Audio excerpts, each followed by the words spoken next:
Hello everybody, and welcome to another episode of Manchester Explore. And in today's video, we're going to be checking out North Elm Street, particularly in between Webster Street heading down to Langdon Street, as there used to be a line of beautiful homes on both sides of the road. Many of them were destroyed during the 1960s and 1970s for various reasons. And what we're going to do is check out the few remaining buildings as well as compare some old photos to what used to be here. I'm also going to be using some AI technology to animate some of these old photos. So let's go check out North Elm Street.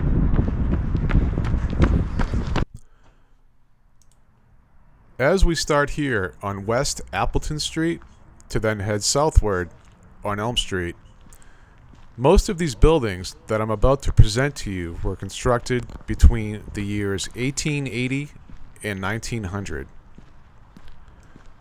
I'm not 100% sure as of why most of these homes were destroyed,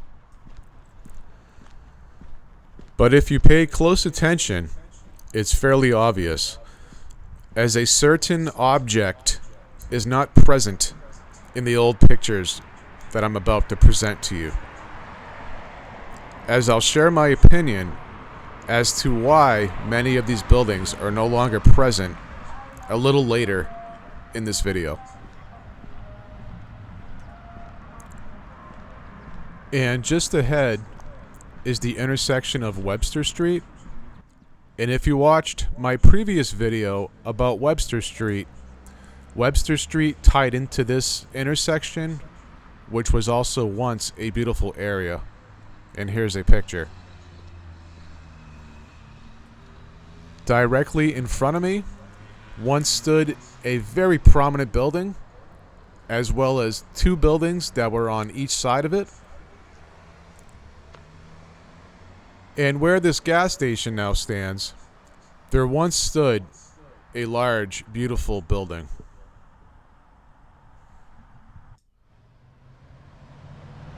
Directly in front of me, where this ugly gas station now stands, at 1883 Elm Street, once stood Walter M. Parker's house. Mr. Parker was the president of the Manchester National Bank and treasurer of the Manchester Savings Bank. And here's a picture of a horse-drawn trolley in front of the Parker house.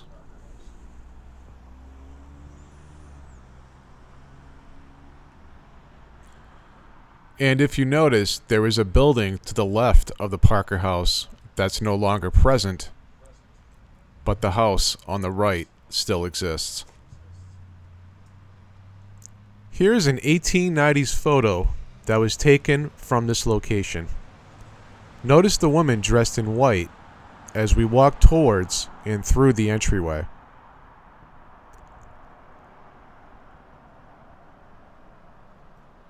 This is how the entryway would have appeared during the 1890s.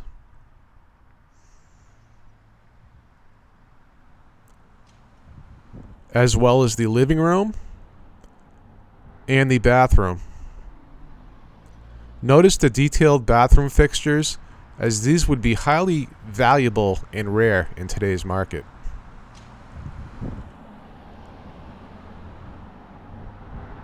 And this last photo depicts the home draped with window awnings.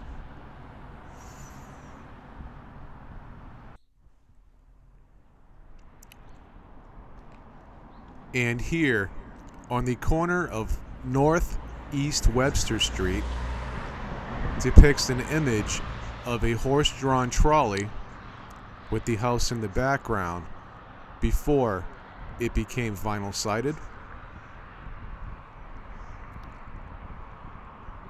As well as an image depicting workers installing sewer and water lines on Elm Street.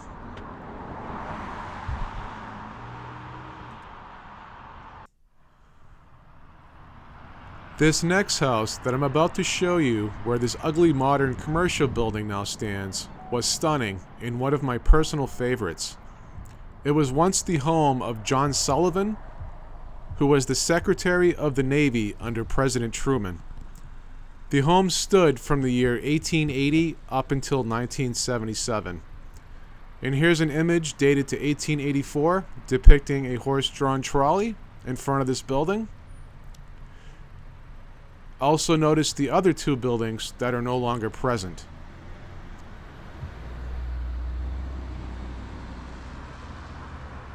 And here's two more images from a different angle. Eventually, the building was painted white.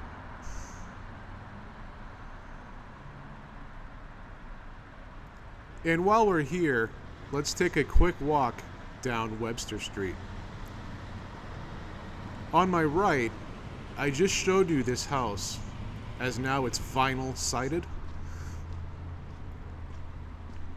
Also, if you notice on this granite curbing, you'll see the little black circles as a wrought iron fence used to encompass this property.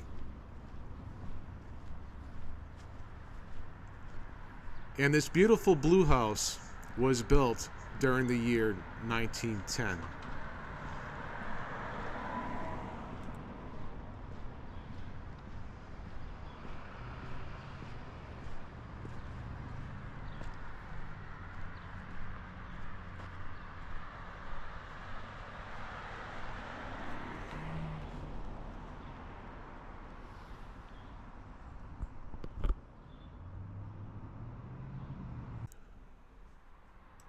And this is just a friendly reminder to please like, subscribe, or hit the thank you button, as these videos can take many hours to produce between research, fieldwork, and video editing. And here's an electric trolley heading north in front of the Walter Diamond's house.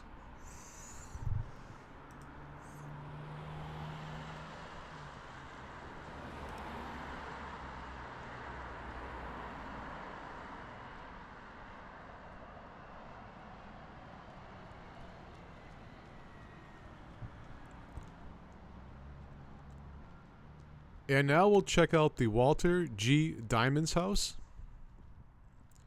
This building was owned by the Amoskeag Manufacturing Company, as it was referred to as the Superintendent House.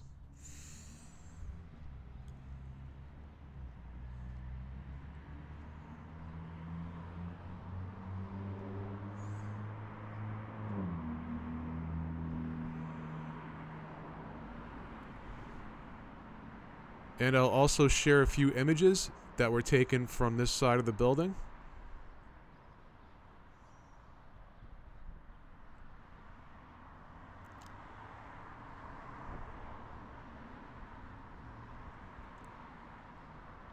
And now we'll walk around the entire property.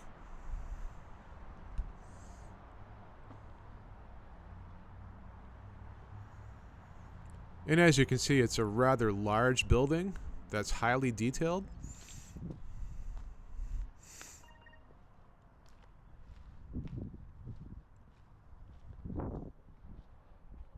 And right now I'll share a few interior pictures of this building. And here's a beautifully designed staircase that leads up to the second floor.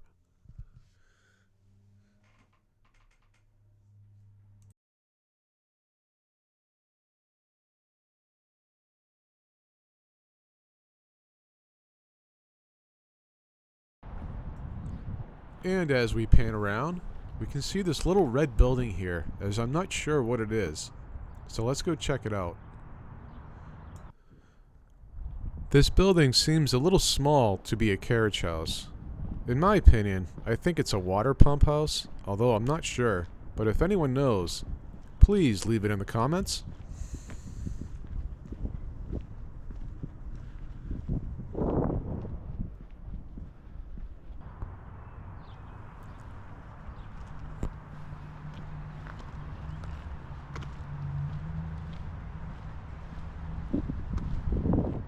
This backside almost looks like an addition, but by looking at the foundation, I believe it's original.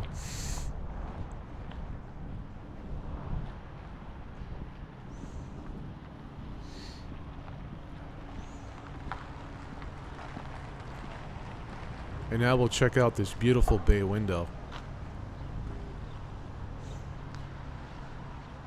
as you can see the extravagant tin work that's on the top and the bottom of it.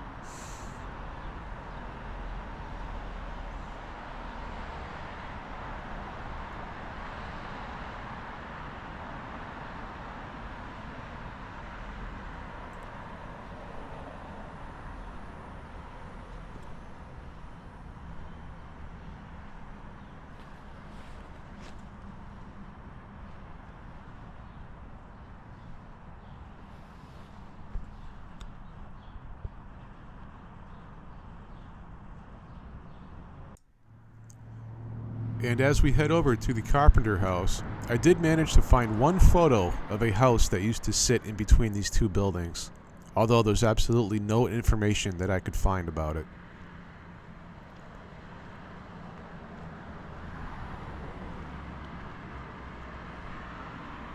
And now we're going to head over to the Carpenter house. It was originally owned by Frank P. Carpenter, who was the treasurer of the Amoskeag Paper Mills Company.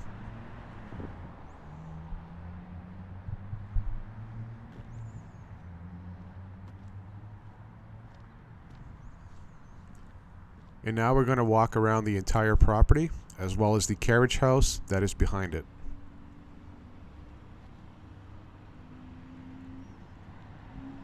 And here's a few old photos of this building, as this one here depicts the house that I just showed you on the right.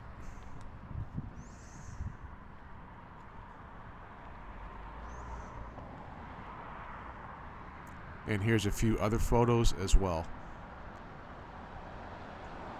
In one of the photos, you can notice a sapling on the left, which is now this giant tree.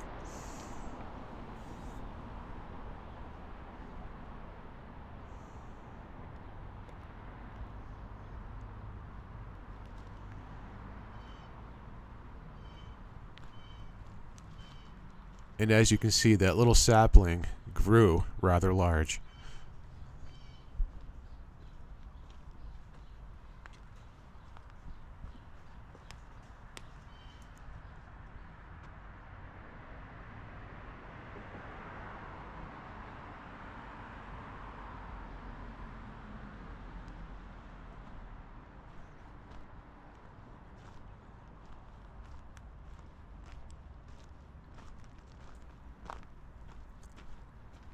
And here is a very large carriage house. It may have also served as a guest house, although I am not sure. So if you know, please leave it in the comments. But as you can see, it was a rather large carriage house.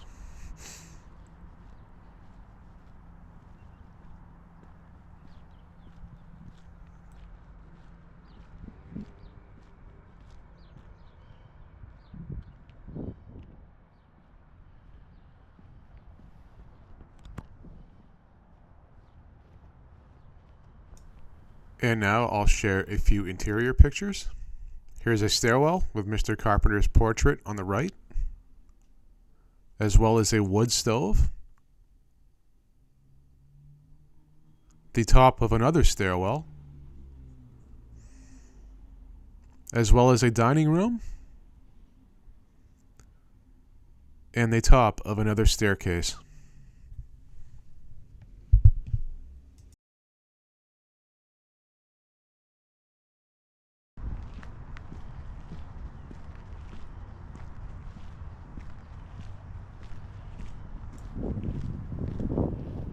Again, I'm not sure if this carriage house also served as a guest house, but by looking at it, I would say it did.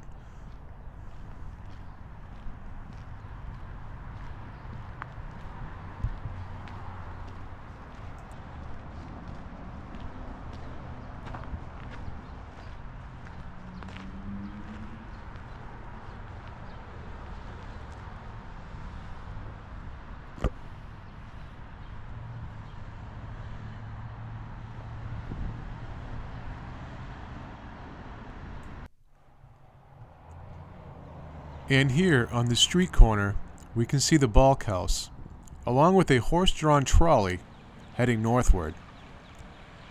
To the right, we can see the George Tibbetts house, which later became known as the Aretta B. Carpenter House. Unfortunately, I couldn't find any information about the other two buildings on the right.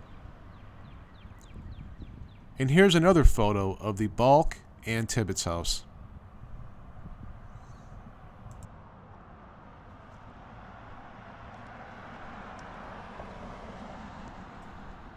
Also, if you notice, there's a conical feature that's missing on top of one of the turrets on the Balk house.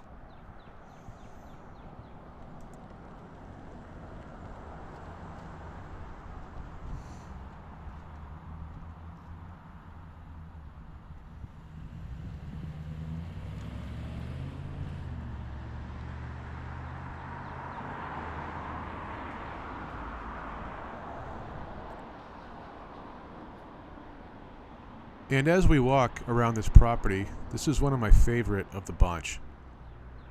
It's one of the smaller buildings, but it's one of the neatest in design.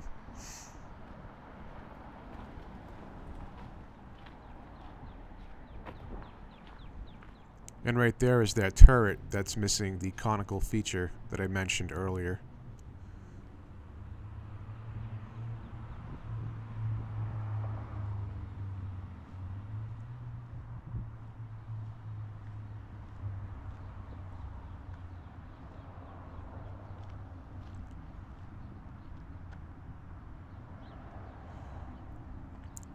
And yes, there's a lot of beautiful buildings in this area, and I will get to them at some point.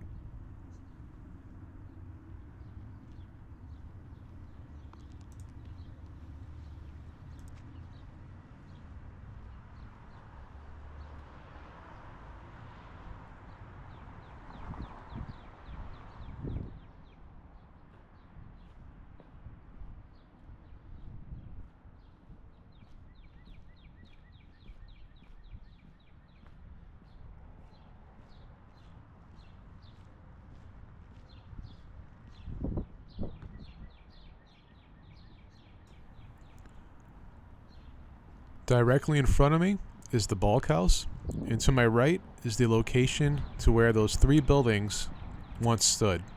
And as you can see, they are obviously not here anymore. But directly in front of me is a carriage stone that was once used for people to step off of a carriage. My location is a little bit off, but here was the general location of the Tibbetts house, as well as the carriage house that was behind it, that's since been converted into a bank.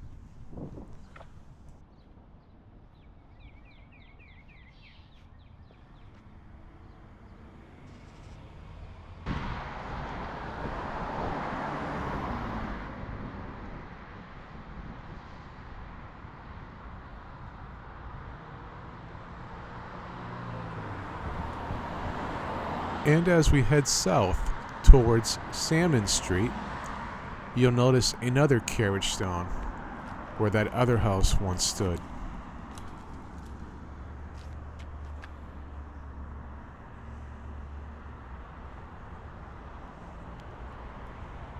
So right here is the mystery location of the third house that was on the right.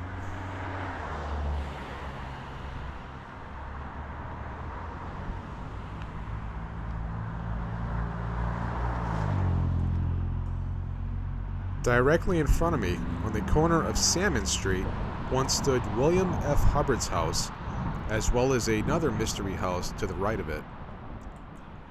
But don't you find it crazy to see all these beautiful buildings that were destroyed? The explanation is actually very simple, which I will explain to you in a moment. There's also a few more buildings that I will show you, one of which, in my opinion, was the nicest building to ever exist within Manchester. My opinion as to why these buildings were destroyed is actually very obvious if you paid attention. All these old buildings were built very close to the road, in quiet, quaint areas, as you can see in the old pictures. And what happened is the automobile got invented. And by the 1920s and 30s, this particular area started to get very busy with traffic. And the vehicle exhausts from 60 plus years ago were much louder than today's vehicles. And as you've seen in the pictures, the people that own these houses were fairly wealthy. As you can imagine them getting tired of sitting in their living room, relaxing, or eating dinner in their dining room, or trying to sleep at night, having cars whiz by their window, which was only 30 to 50 feet away from Elm Street.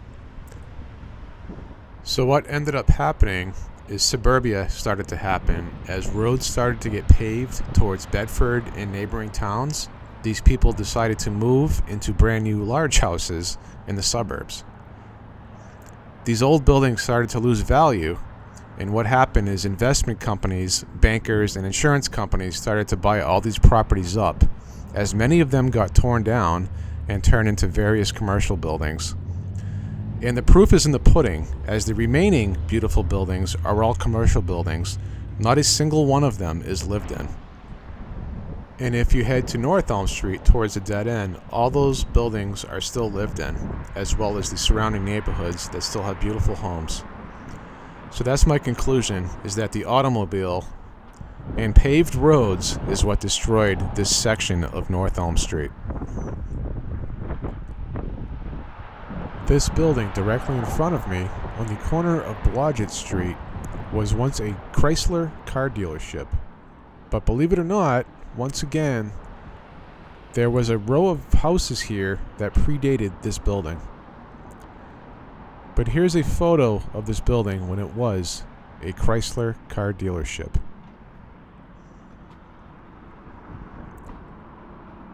And as we approach this building, you'll notice two features that are still original: the door awning as well as the clock. And it's amazing that this awning is still in original condition and it hasn't been vandalized yet.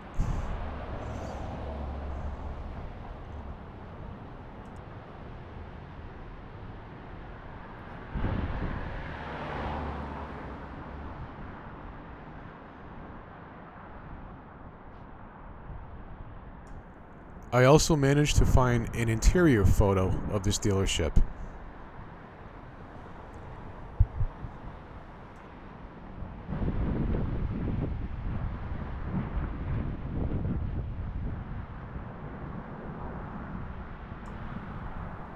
And here is a postcard image of two buildings that no longer exist. I almost gave up on finding the location of these buildings, as it was rather difficult. But what I ended up doing is zooming in to the building on the right as I focused on the features of the windows that you can see here. These windows are rather unique, as there's not another building around here that has these type of windows. So I put two and two together as I figured out what this building was. As I'm about to show you, the most beautiful building, in my opinion, that ever existed in Manchester.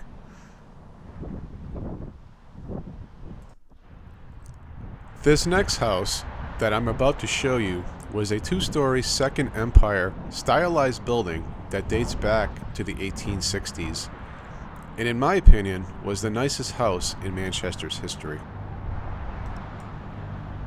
The original owner, Benjamin Martin, owned a paper mill and had his hands in many other businesses such as railroads and banks.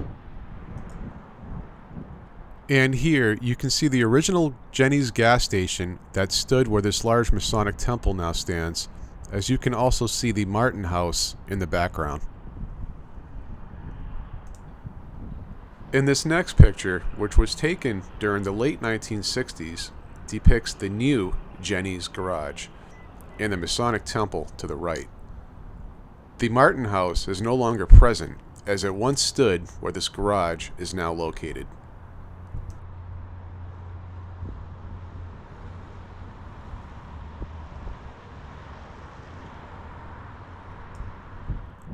And here's a picture of the Martin house that would have been taken from this general location. And as you can see, it was an impressive building.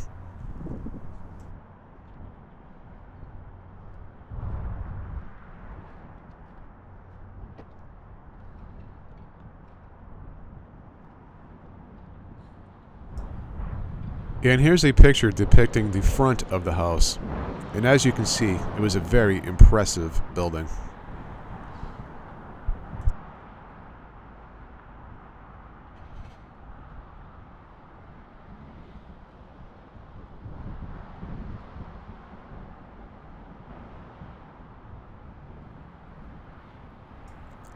And as I mentioned earlier, this building was sitting just 20 feet away from what eventually became a very noisy, high-traffic area on Elm Street.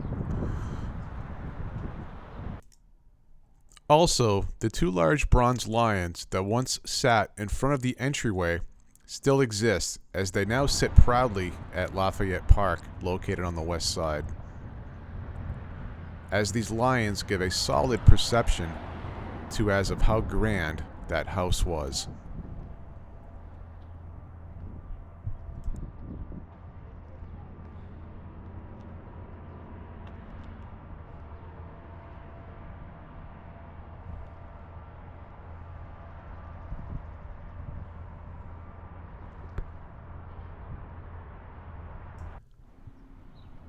And here, as we pan around to the corner of Langdon Street, once stood the residence of William K. Robbins.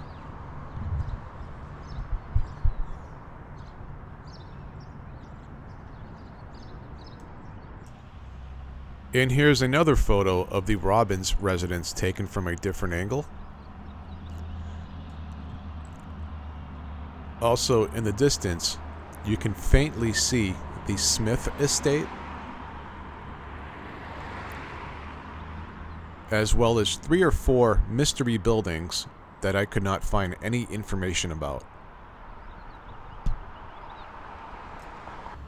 Although I'm not 100% certain, I believe this postcard image was taken at the corner of Salmon Street, as you can see mystery buildings on the right.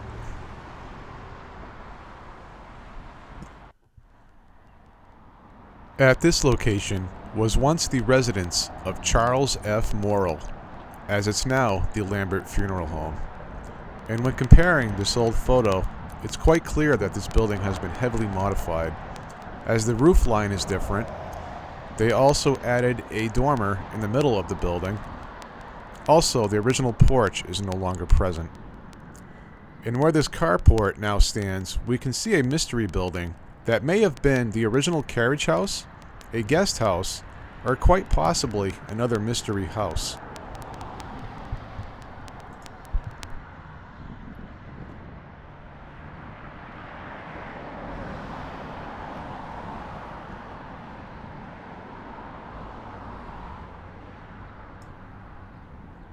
And now we'll take a walk around this property.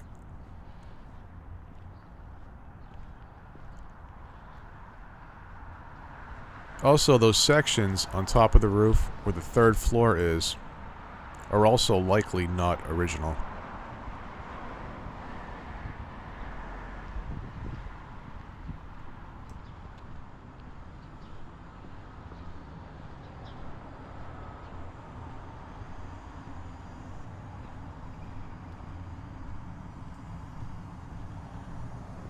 And to my left is the carriage house. As I was mentioning earlier, that building on the right may have been a carriage house, although I don't think it was, as the trim on this building matches the house.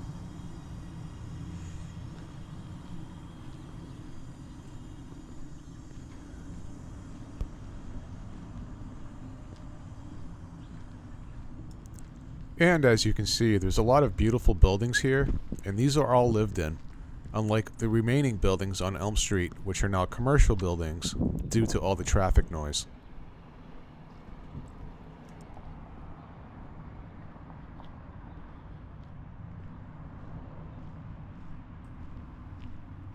And here we can see an addition that was added to the carriage house where the 2 garage doors are located, as well as this addition that was added to the house. And I'll share another picture that shows the section that was removed.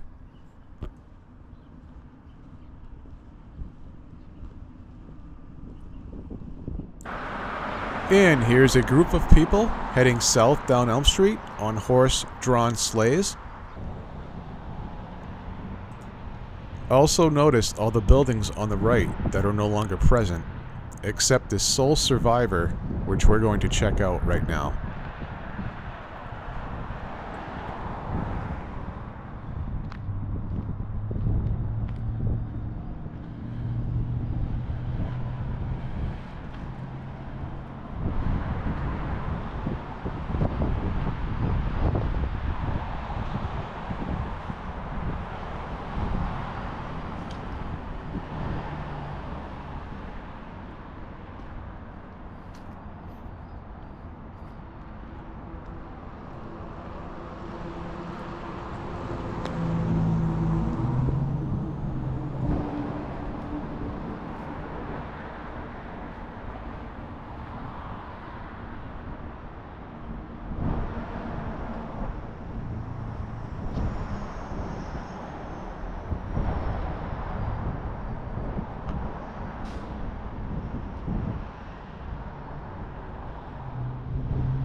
This is just a friendly reminder, but please like and subscribe, or even hit the thank you button if you feel obliged to. As I was saying earlier, a video like this takes many hours to produce.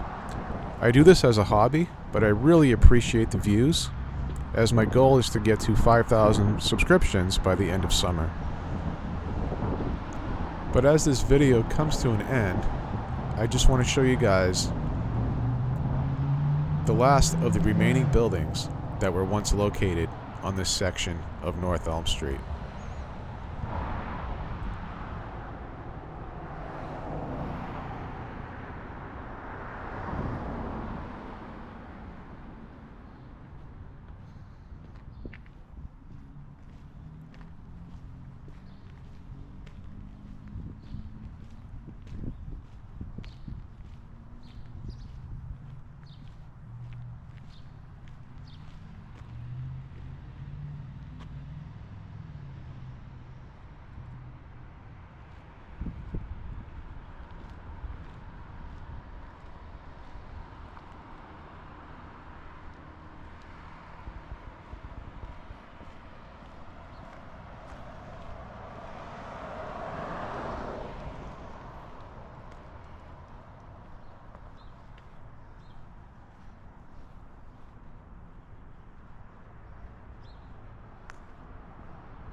And here's a photo of the Smith Estate, which once took up this entire area. I will be making a future video of the Smith Estate, as there's a lot of information about it. And once again, thank you all for watching.